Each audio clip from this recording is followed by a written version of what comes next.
Man, what if I told you there's a 20-year-old Honda CR-V out there, still tearing up back roads, outlasting half the shiny 2025 SUVs on the lot? Stick around, because by the end of this, I'm dropping a bombshell about one CR-V that's practically a legend and you won't see it coming. Welcome to Gardic, where we don't just talk cars, we live them, breathe them, and probably dream about them too. I'm your host, just a guy who spent more time under hoods than in boardrooms. And today, we're diving into 10 Honda CR-Vs that are still running stronger than the latest tech-stuffed crossovers. These ain't just vehicles. They're time machines, family haulers, and proof that Honda built something eternal. Let's rewind to 1997. Honda drops the CR-V, their first stab at the SUV game, built on a Civic chassis. It's basically a jacked-up station wagon, but it's got guts permanent all-wheel drive, peppy little 2.0-liter four-banger, and a vibe that screams I'll go anywhere.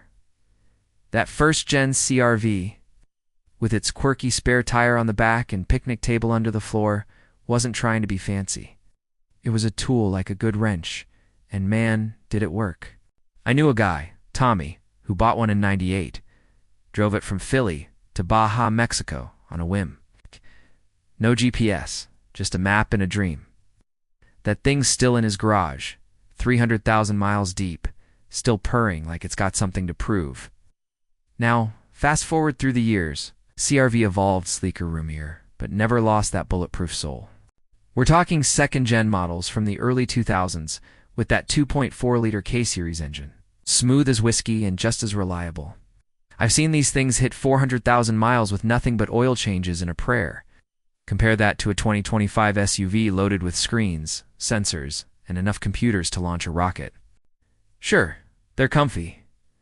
But when a $40,000 crossover's infotainment bricks at 50,000 miles, you start missing the analog days.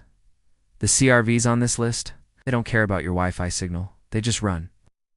Let's talk about a 2005 EX I came across last summer. Owner's a retired teacher, bought it new for her daily commute. She's got 420,000 miles on it. Original clutch still shifts like butter. The secret, she treats it like family regular maintenance. No red line abuse. That's the CR-V way. Reward loyalty with longevity. Then there's the third gen, 2007 to 2011. These got a rep for being tanks. A buddy of mine, Mike, runs a shop in Ohio. He's got A09 CR-V with 350,000 miles, still on its original engine. Says it's the cockroach of SUVs. Nothing kills it.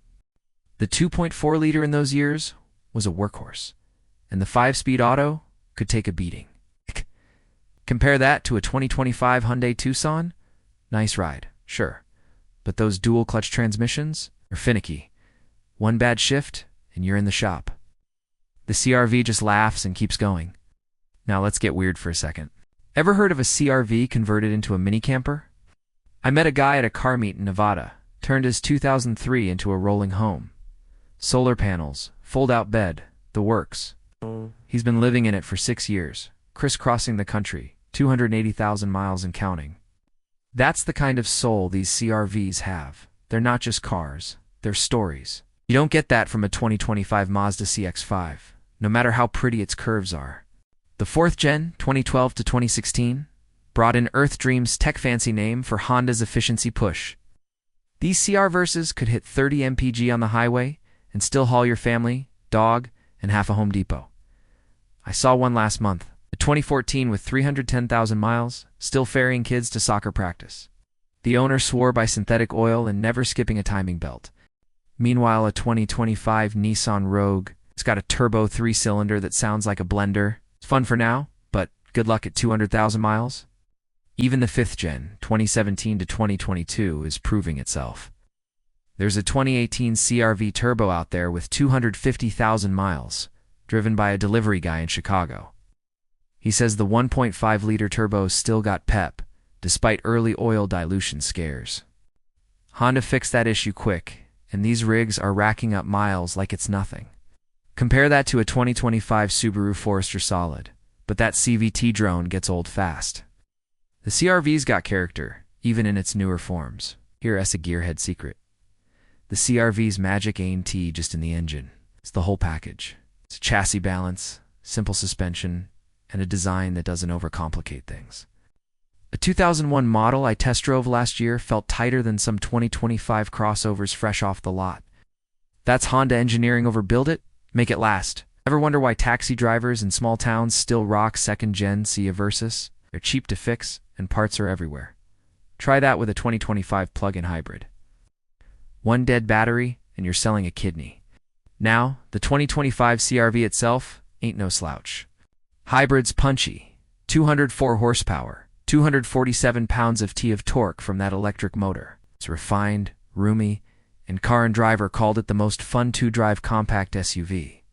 But here's the kicker. It's still chasing the shadow of its ancestors. Those old CR Versys from '97 to the mid-2010s were built when planned obsolescence wasn't in Honda's dictionary.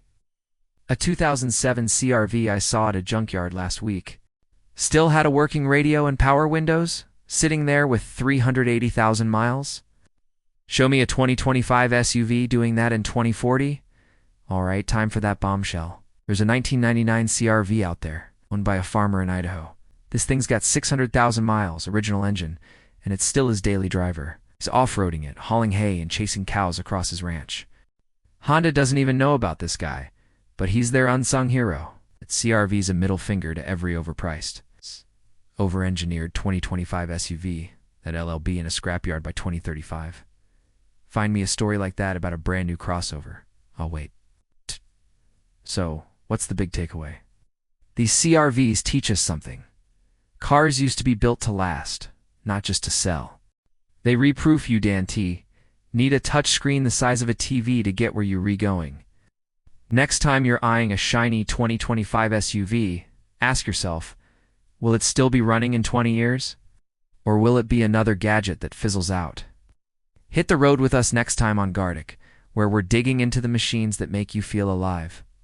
What's the oldest car you've seen still kicking? Drop it in the comments, and let's keep the stories rolling.